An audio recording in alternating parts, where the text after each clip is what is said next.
Hello everyone. तो कैसे हैं आप लोग? आई होप कि आप लोग बहुत अच्छे होंगे। ठीक है, तो आज हम लोग क्या क्या पढ़ने वाले हैं, चलिए उसको बिना टाइम वेस्ट किए हुए स्टार्ट करते हैं। ठीक है, अगर आप लोग इससे पीछे का वीडियो, ये मे भी शायद class 9 geography chapter 2 physical features of India का पार्ट 4 है।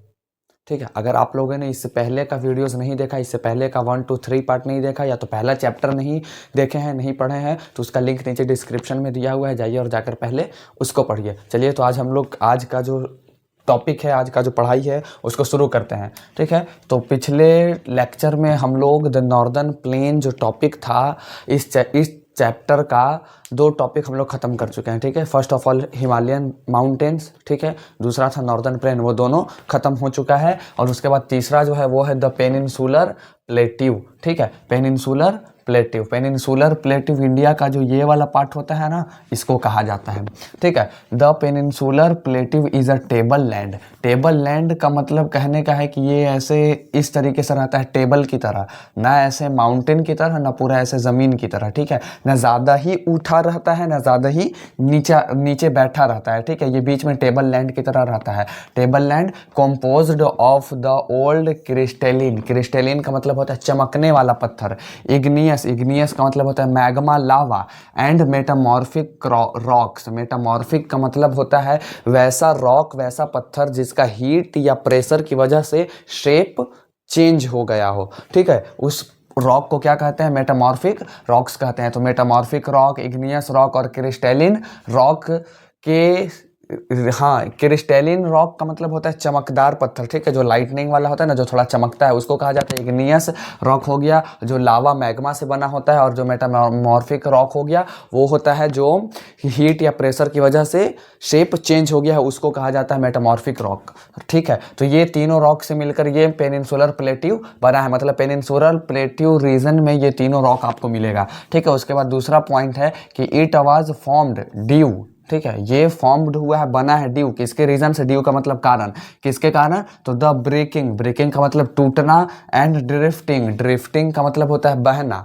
ठीक है, ब्रेकिंग एंड ड्रिफ्टिंग। अच्छा सर, क्या टूटा और क्या बहा? Of the Gondwana land.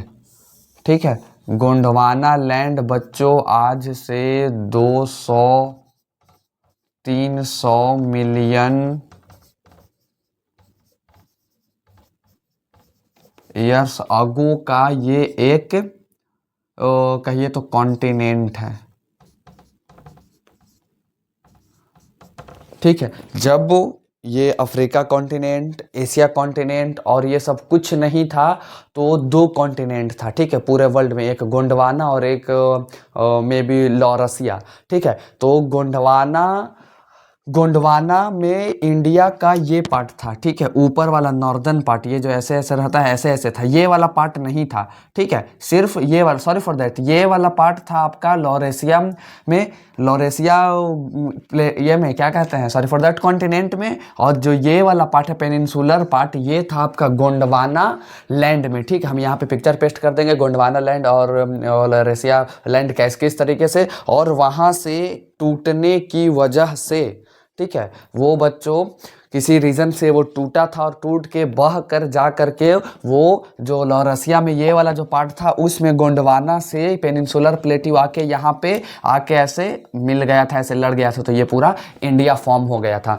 ठीक है, वही लिखा हुआ है गोंडवाना लैंड, एंड थस, और इसीलिए मेकिंग इट, ये बना a part of the oldest land mass. ये किसका पार्ट है? तो पेनिनसुलर प्लेट्यू ये किसका पार्ट है? तो ये पार्ट है एक ओल्डेस्ट लैंड मास, मतलब बहुत पुराना जमीन का। किसका? तो गोंडवाना लैंड का। ठीक है, उसके बाद थर्ड वन पॉइंट है कि द प्लेट्यू कंसिस्ट, ये जो प्लेट्यू है ये क्या क्या कंसिस्ट करता है, इसमें क्या क्या है? तो ऑफ 2 ब्रॉड डिवीजन, इसमें बहुत बड़े बड़े चौड़े चौड़े 2 डिवीजन है, नेमली क्या क्या नाम है उसका? तो the central highland and Deccan plateau.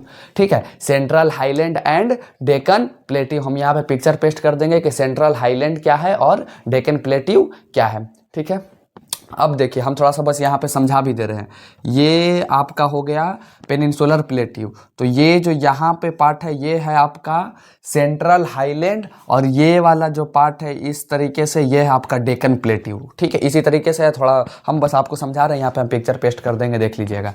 ठीक है, तो ये जो है पेनिनसुलर प्लेट्यू में कितने ब्रॉड डिवीजन किए गए हैं, कितने पार्ट हैं, तो 2 पार्ट है। नेमली कौन कौन था, central A highland and Deccan plateau. ठीक है, उसके बाद अब पहला जानेंगे कि सेंट्रल हाईलैंड क्या है, कैसे है, क्यों है, ये जानेंगे। ठीक है, तो the part of the peninsular plateau. ठीक है, ये किसका पार्ट है, तो पेनिनसुलर प्लेट्यू का। लाइंग कहाँ लाई करता है, कहाँ पे है, lying to the north of the Narmada river.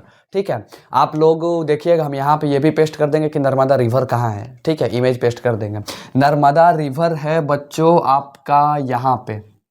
ठीक है, यहाँ पे है, ये आपका पेनिनसुलर प्लेट्यू, ये डेक्कन प्लेट्यू, और ये हो गया आपका सेंट्रल हाईलैंड। तो यहाँ पे है आपका नर्मदा नदी। ठीक है, ये है नर्मदा नदी। ठीक है, ये जो है बच्चों ये है नर्मदा रिवर। तो यहाँ पे आप देखिए कि ये इधर कौन सा डायरेक्शन हो गया, नॉर्थ, नीचे साउथ, इधर ईस्ट, इधर वेस्ट। तो आप हमको बताइए कि नर्मदा रिवर के नॉर्थ में कौन क्या है, नॉर्थ में क्या है, तो यहाँ पे था क्या, सेंट्रल हाईलैंड। ठीक है, तो नॉर्थ में नर्मदा रिवर के नॉर्थ में क्या है, सेंट्रल हाईलैंड है। To the north of the Narmada river, मतलब नर्मदा रिवर ऑफ मतलब का नॉर्थ में ये क्या है, पहला हम क्या हम लोग पढ़ रहे हैं, covering a major area of Malwa plateau. और यहीं पे एक मालवा प्लेट्यू है, उसका एरिया को भी कवर करता है, यहीं पे नर्मदा रिवर के ऊपर ही है। आप लोग को हम रुकिए बुक में दिखाते हैं, पेज नंबर 9 निकालिए, पेज नंबर 9। हाँ, पेज नंबर 9 यहाँ पे निकल गया। आप देखिएगा कि यहाँ पे आपको नर्मदा रिवर दिख जाएगा। ठीक है, ये गुजरात वाला पार्ट है, उसी के बगल में नर्मदा रिवर, और नर्मदा रिवर के ऊपर आपको मालवा प्लेट्यू दिखेगा। ठीक है, और मालवा प्लेट्यू वाला जो रीजन है उसी में सेंट्रल हाईलैंड भी है, उसी को पूरा कवर किए हुए है, मतलब सेंट्रल हाईलैंड में ही मालवा प्लेट्यू आता है। Is known as the central highland, इसी को क्या कहा जाता है, सेंट्रल हाईलैंड कहा जाता है। उसके बाद है दूसरा इसका पॉइंट है कि the central highlands are wider. ठीक है, वाइडर मतलब चौड़ा है, किधर सर, तो वेस्ट में, बट नैरो, नैरो का मतलब होता है पतला, इन द ईस्ट। कहने का मतलब है ये इस तरीके से है, ये जो है हम सेंट्रल हाईलैंड को बना रहे हैं, ऐसे है। ठीक है, इस तरीके से है। इधर वेस्ट डायरेक्शन में तो वाइडर है, चौड़ा है, लेकिन ईस्ट डायरेक्शन में नैरो है, यहाँ पे पतला है। ठीक है, उसके बाद the east word extension of this plateau. अब ये जो प्लेट्यू है, ठीक है, मतलब कौन सा प्लेट्यू, किसके बारे में अभी पढ़ रहे हैं हम लोग, पढ़ रहे हैं अभी सेंट्रल हाईलैंड। ठीक है, तो इसका जो ईस्टवर्ड एक्सटेंशन का मतलब फैलाव, ईस्ट साइड में क्या इसका फैला हुआ है, क्या फैला हुआ है, are locally known as the Bundelkhand. ठीक है, बुलदेलखंड एंड भगेलखंड। ठीक है, ये कहाँ पे लाया करता है, हम यहाँ पे उसका भी बुलदेलखंड का भी पिक्चर पेस्ट कर देंगे, आप लोग देख लीजिएगा।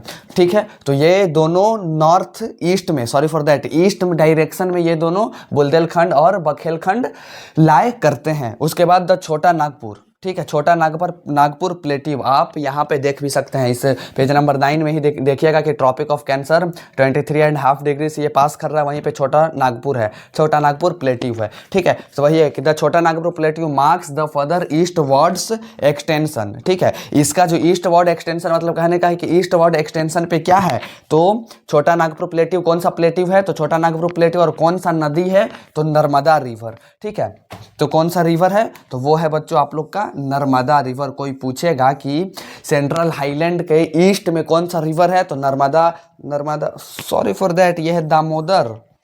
ठीक है, दामोदर लिखा हुआ है, sorry for that, it's my inquiry, Damodar river है। ठीक है, कोई पूछेगा कि सेंट्रल हाईलैंड के ईस्ट डायरेक्शन में कौन सा रिवर है, तो दामोदर रिवर है। और कौन सा प्लेट्यू है ईस्ट डायरेक्शन में, ईस्ट वर्ड, तो छोटा नागपुर प्लेट्यू। ठीक है, आ गया समझ में, इसका स्क्रीनशॉट लीजिए। ठीक है, ले लिए। अब हम लोग आगे देखते हैं कि आगे इसका पेनिनसुलर प्लेट्यू का क्या क्या टॉपिक्स है, क्या क्या पॉइंट है जो पढ़ना है। ठीक है, अभी हम लोग ये पढ़ चुके हैं, पहला जो सेंट्रल हाईलैंड था ये पढ़ चुके हैं। अब दूसरा डेक्कन प्लेट्यू के बारे में जानेंगे, इसके बारे में जानेंगे। ठीक है, तो इसको राइट डाउन कर लीजिएगा, आगे क्या पढ़ना है, आगे क्या है, डेक्कन प्लेट्यू कैसे था, क्या है, नहीं है, क्यों है, क्या, उसके बारे में पूरा सारी जानकारी हम लोग लेंगे। ठीक है, सारी जानकारी के बारे में पढ़ेंगे, तो इसको राइट डाउन कर लीजिएगा। ठीक है, अभी इसको इरेज करके डेक्कन प्लेट्यू के बारे में लिखते हैं और पढ़ते हैं। हाँ, तो बच्चों अब हम लोग ये देख लेते हैं कि ये जो टॉपिक्स है, पॉइंट्स है, क्या पढ़ना है ये सब। ठीक है, तो यहाँ पे जो दूसरा था, पहला था हम लोग पढ़े थे सेंट्रल हाईलैंड। ठीक है, जो बीच में होता है, और उसके नीचे जो पेनिनसुलर प्लेट्यू में ट्रायंगल शेप का होता है, ये इसको कहा जाता है डेक्कन प्लेट्यू। ठीक है, तो the Deccan plateau is a triangular land mass. ये तो साफ जाहिर दिख रहा है कि ये ट्रायंगुलर लैंड मास है। लैंड मास मतलब ज़मीन है। That lies to the south of the river Narmada, जो किधर लाया करता है, किधर है, तो रिवर नर्मदा के साउथ में। ठीक है, यहाँ पे रिवर नर्मदा था, इसके ऊपर, इसके नॉर्थ में, यानी कि इसके ऊपर क्या था, सेंट्रल हाईलैंड था यहाँ पे। ठीक है, और उसके साउथ में, नीचे क्या होता है, साउथ, साउथ में क्या है, तो डेक्कन प्लेट्यू है। वही लिखा हुआ है कि the south of the river Narmada. उसके बाद पॉइंट है कि the Deccan plateau is higher in the west and slopes gently eastwards. ठीक है, स्लॉप्स जेंटली का मतलब होता है हल्का ढलान, स्लॉप्स का मतलब होता है ढलान, स्लॉप्स का मतलब होता है ढलान। ठीक है, मतलब कहने का मतलब ये है कि जो डेक्कन प्लेट्यू है वो वेस्ट की तरफ हायर है। हायर मतलब कि उठा हुआ है, और हल्का ढल के ईस्ट की तरफ आता है, मतलब कि ऐसा। ठीक है, हम यहीं पे बना रहे हैं, मतलब कि इस तरीके से, इस तरीके से। ठीक है, ये वेस्ट डायरेक्शन में ये है हायर, ऊंचा, और इधर हल्का सा ढल के ईस्ट डायरेक्शन में इधर आ रहा है। ठीक है, उसके बाद है कि an extension of the plateau. Extension का मतलब फैलाव, कि ये कहाँ, इसका फैलाव कहाँ है, कितना है। ठीक है, an extension of the plateau, कौन सा प्लेट्यू, तो Deccan plateau is also visible in the north east. ठीक है, मतलब कि ये जो डेक्कन प्लेट्यू है वो सिर्फ इसी में नहीं है, पेनिनसुलर प्लेट्यू के सिर्फ ये यहाँ पे नहीं है। ठीक है, ये east, sorry for that, north east में भी विजिबल है। नॉर्थ ईस्ट मतलब ऊपर, नॉर्थ, साउथ, ईस्ट, वेस्ट, ये इस साइड में भी विजिबल है, मतलब है। उसको क्या कहा जाता है, लोकली नॉन एज मेघालय या कार्बी एंगलॉग प्लेट्यू या नॉर्थ कैचर हिल्स। ठीक है, हम यहाँ पे पिक्चर पेस्ट कर देंगे, आप लोग देख लीजिएगा कि ये किस तरीके से लाई करता है नॉर्थ ईस्ट में। ठीक है, उसके बाद यहाँ पे लिखे हैं it is separated by a fault from the छोटा नागपुर प्लेट्यू। मतलब कहने का मतलब है कि आप लोग देखें कि यहाँ पे ये जो था सेंट्रल हाईलैंड और डेक्कन प्लेट्यू के बीच में ये जो हल्का सा फॉल्ट दिख रहा है, यहीं पे है आपका छोटा नागपुर। ठीक है, आप लोग को हम बुक में दिखा रहे हैं, पेज नंबर वही 9 निकालिएगा, वही डायग्राम है, उसी वही कंप्लीट डायग्राम है, उसी में सब लिखा हुआ है। आप लोग देख सकते हैं कि ट्रॉपिक ऑफ कैंसर जहाँ से 23.5 डिग्री से पास हो रहा है, वहीं पे बीच में छोटा नागपुर प्लेट्यू है। ठीक है, और यहीं इसी छोटा नागपुर प्लेट्यू के ऊपर सेंट्रल हाईलैंड है, और उसके नीचे डेक्कन प्लेट्यू है, जो कि यहाँ पे लिखा हुआ है। ठीक है, अब उसके बाद 3 प्रोमिनेंट, प्रोमिनेंट का मतलब होता है फेमस। ठीक है, 3 prominent hill ranges from the west to the east are the Garo, the Khasi और द जैंतिया। ठीक है, जैंतिया का स्पेलिंग JAINTIA, द जैंतिया। ठीक है, आप लोग बुक में भी देख सकते हैं। बुक में आप लोग यहाँ पे देखिएगा कि बांग्लादेश जहाँ है उसके ऊपर लिखा हुआ है गारो, खासी, जैंतिया। यहीं पे ये तीनों हिल्स है। तो ये किस डायरेक्शन में जा रहा है, उधर बांग्लादेश किस डायरेक्शन में है, तो ईस्ट डायरेक्शन में। वही लिखे थे कि नॉर्थ ईस्ट में भी डेक्कन प्लेट्यू का जो एक्सटेंशन है वो है। ठीक है, डेक्कन प्लेट्यू नॉर्थ ईस्ट में भी फैला हुआ है। और कौन सा ये तीनों प्रोमिनेंट हिल है, प्रोमिनेंट मतलब फेमस हिल, हिल मतलब हिल मीन्स क्या होता है, तो स्मॉल माउंटेन्स। ठीक है, तो द गारो, द खासी एंड द जैंतिया। अब देखिए आगे है, ये पॉइंट है कि द वेस्टर्न घाट्स। ठीक है, वेस्टर्न घाट्स मतलब कि ये आपका Deccan plateau, sorry for that, peninsular plateau है। ये जो पार्ट है आपका दिख रहा है, ये और ये है आपका वेस्टर्न घाट, और ये वाला पार्ट है आपका ईस्टर्न घाट। ठीक है, the western Ghats and the eastern Ghats, मतलब वेस्टर्न और ईस्टर्न घाट्स जो है वो मार्क करता है किसको, तो western and eastern edges. Edges का मतलब होता है किनारा। ठीक है, इसका मतलब क्या होता है, किनारा। ठीक है, किसका किनारा सर, तो ऑफ द डेक्कन प्लेट्यू। ये कौन नहीं जान रहा है, कौन नहीं जान रहा है कि यहीं पे तो है, ये डेक्कन प्लेट्यू पे भी तो यहीं पे है। और इसका जो वेस्टर्न साइड है, वेस्ट का किनारा है, वो वेस्टर्न घाट के पास आ रहा है, और जो ईस्ट का एज है, ईस्ट का जो किनारा है डेक्कन प्लेट्यू का, वो ईस्टर्न घाट के पास आ रहा है। ठीक है, तो वही लिखा हुआ है। उसके बाद ये पॉइंट है कि the western Ghats are higher than the eastern Ghats, मतलब कि ये जो वेस्टर्न घाट्स में जो माउंटेन्स है वो बड़े बड़े हैं कंपेयर टू द ईस्टर्न घाट के, ठीक है। तो देयर एवरेज एलिवेशन, एलिवेशन का मतलब होता है हाइट, ठीक है। एलिवेशन का मतलब होता है हाइट, मतलब कि their average elevation 900 to 1600 metres, ठीक है। मतलब कि ये किसका है, ये है आपका वेस्टर्न घाट का, वेस्टर्न घाट का, as against 600 metres of the eastern Ghat. मतलब कि वेस्टर्न घाट में जो माउंटेन्स है, हिल है, उसका एलिवेशन कितना है, एवरेज एलिवेशन मतलब हाइट कितना है, तो 900 to 1600, और जो ईस्टर्न घाट में जो हिल्स है उसका एलिवेशन हाइट कितना है एवरेज, तो वो है 600 मीटर्स, ठीक है। अब यहाँ पे देखिए पॉइंट लिखा हुआ है कि द ईस्टर्न घाट्स, ठीक है। वेस्टर्न ये नहीं, ये वाला पार्ट, ये वाला पार्ट, ये ऐसे है तो ये वाला पार्ट, ठीक है, ऐसे थोड़ा सा रहेगा, ठीक है। तो इधर वाला पार्ट, ईस्ट साइड वाला, तो the eastern Ghats are discontinuous. Discontinuous का मतलब हो गया कि ये लगातार इसके माउंटेन नहीं चलते हैं, थोड़ा दूर चला, बीच में फिर खाली जगह, फिर वहां से आगे से स्टार्ट हुआ, फिर खाली जगह, फिर आगे से स्टार्ट हुआ, इस तरीके से डिसकंटिन्यूअस एंड इरेगुलर। इरेगुलर का मतलब होता है बच्चों कि इसका जो, इसमें जो ईस्टर्न घाट्स में जो माउंटेन्स है उसके हाइट सेम नहीं है, कहीं पे इतना है तो कहीं पे इतना है, नीचे भी आया फिर ऊपर हुआ, फिर थोड़ा नीचे नीचे, मतलब ऊपर नीचे, हाइट जो है वो फिक्स नहीं है, मतलब एक साइज का नहीं है। इरेगुलर का मतलब वही हो गया। एंड डिजेक्टेड, डिजेक्टेड का मतलब होता है काटना। इसको कौन काट रहा है, तो रिवर्स। कौन सा रिवर्स, तो कृष्णा जैसे जो कृष्णा रिवर है वो इसको बच्चों डिजेक्ट करता है, काटता है, ठीक है। तो आई होप कि यहाँ तक समझ में आया होगा, स्क्रीनशॉट लीजिए, ले लिए, ठीक है। आई होप कि यहाँ तक आप लोग को समझ में आया होगा। तो ये पेनिनसुलर प्लेटिव का थोड़ा सा और टॉपिक बच रहा है, वो भी हम लोग इसी लेक्चर में कवर करेंगे, ठीक है। तो जो थोड़ा सा बच रहा है उसको अभी इरेज करके हम लिखते हैं, तब तक आप लोग इसको राइट डाउन कीजिए। हाँ तो बच्चों अब हम लोग इसको समझ लेते हैं, ठीक है, इसको देख लेते हैं कि क्या है। तो यहाँ पे हम लिखे हैं कि the height of the western Ghats, ठीक है। वेस्टर्न घाट्स मीन्स ये, ठीक है, इस साइड वेस्ट घाट, वेस्ट साइड, ठीक है, इधर होता है ईस्ट, ठीक है। The height of the western Ghats progressively का मतलब होता है धीरे धीरे, ठीक है। प्रोग्रेसिवली का मतलब धीरे धीरे इंक्रीज होता है, कहाँ से कहाँ, तो नॉर्थ से साउथ। इधर होता है बच्चों, ये 9 था, इधर होता है नीचे आपका होता है साउथ, इधर होता है नॉर्थ। मतलब कि यहाँ हाइट कुछ और है, यहाँ कुछ और रहेगा, यहाँ कुछ और रहेगा, यहाँ कुछ और रहेगा, ऐसे इंक्रीज होता है, ठीक है। नॉर्थ टू साउथ प्रोग्रेसिवली मतलब धीरे धीरे हाइट जो है वो इंक्रीज होता है, ठीक है।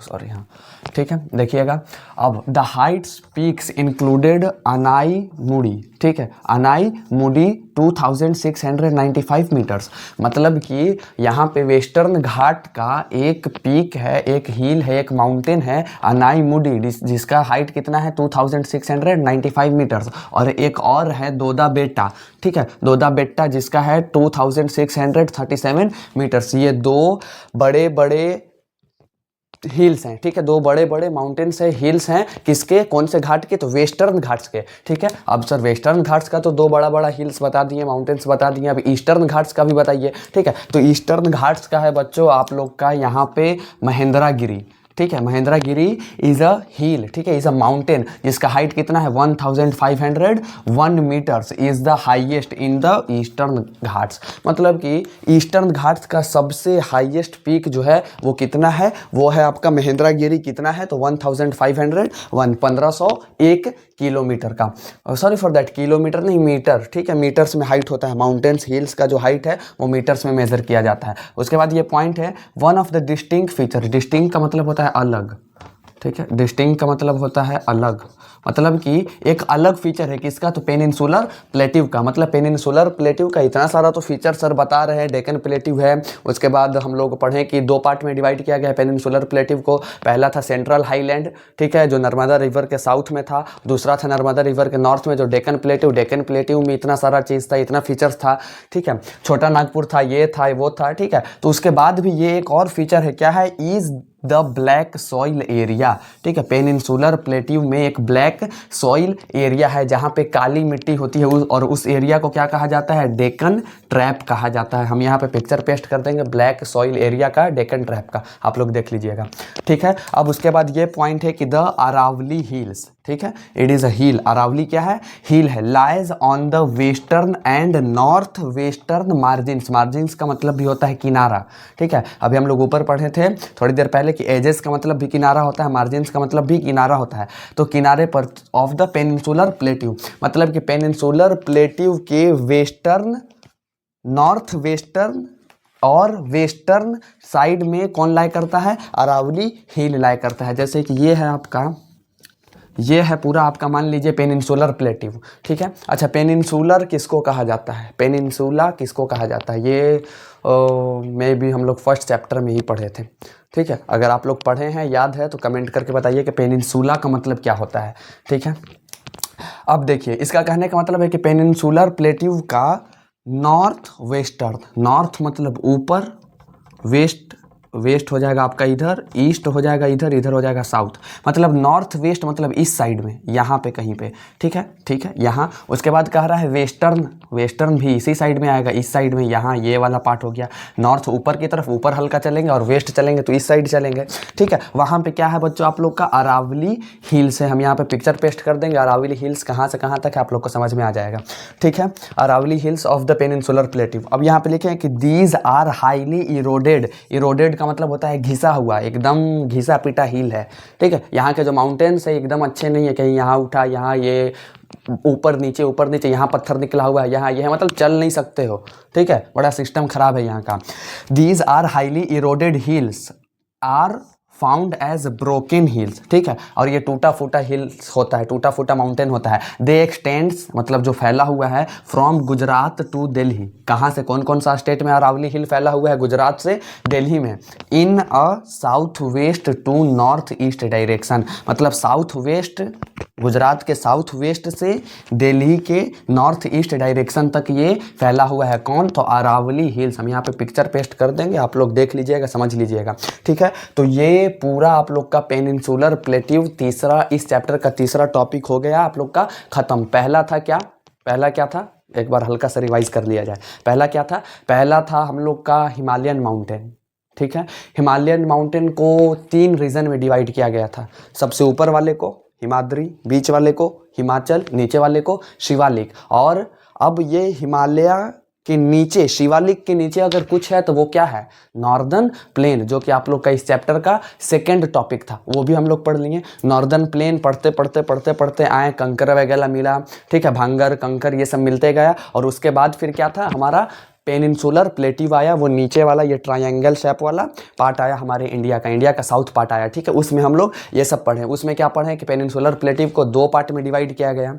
ठीक है, कौन कौन? पहला बीच में था वही सेंट्रल हाईलैंड, और नीचे की तरफ था डेक्कन प्लेट्यू, और उसके बारे में भी हम लोग सारा जानकारी ले लिए, पढ़ लिए। ठीक है, आई होप कि यहाँ तक आप लोग को समझ में आ रहा होगा। अगर नहीं आ रहा है तो कमेंट करके बताइए सर समझ में नहीं आ रहा है। ठीक है, तो आज के लिए बस इतना ही रहने देते हैं, फिर हम लोग मिलेंगे लेक्चर में भी, नेक्स्ट लेक्चर में। ठीक है, उतना याद नहीं रहता है कि कौन सा लेक्चर को रिकॉर्ड कर रहे हैं हम, समझे? तो अब हम लोग नेक्स्ट लेक्चर में मिलेंगे। अगर मेरा वीडियो पसंद आया हो तो लाइक कीजिएगा, कमेंट कीजिएगा, और शेयर कीजिएगा, और सब्सक्राइब कीजिएगा। ठीक है, क्या बच्चों आप लोग रोज़ हर वीडियो में बोलना पड़ता है ये सब। ठीक है, अरे आप लोग समझदार हैं, 9th क्लास के स्टूडेंट हैं, समझदार हैं, समझते हैं। ठीक है, तो अब हम लोग मिलेंगे नेक्स्ट लेक्चर में फिर से गर्दा उड़ाने के लिए, फिर से फोड़ने के लिए। तब तक के लिए ऑल द बेस्ट, बाय।